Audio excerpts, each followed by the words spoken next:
ऑस्करने अनेकांना नाकारलं, पण कधी एखाद्या अभिनेत्याने त्याच्या क्लासिक आणि सुपरहिट फिल्मसाठी मिळालेला ऑस्कर नाकारलेला ऐकलंय का? 27 मार्च 1973 ऑस्करचा सोहळा लाईव्ह सुरू होता.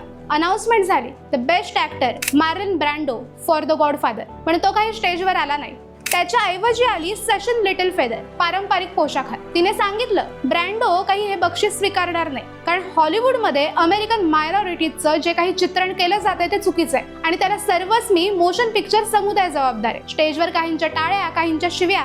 ही होती हॉलिवूडमधल्या सिस्टीमवर केलेली सर्जिकल स्ट्राईक. ब्रँडोचं हे एक पाऊल पुढे संपूर्ण फिल्म इंडस्ट्रीसाठी एक मोठा धडा ठरलं आणि ब्रँडोने हे अवॉर्ड नाकारल्यानंतर 50 वर्षांनी म्हणजेच 2022 मध्ये अकॅडमीने सचिनची तिच्याशी झालेल्या वागणुकीबद्दल माफी मागितली.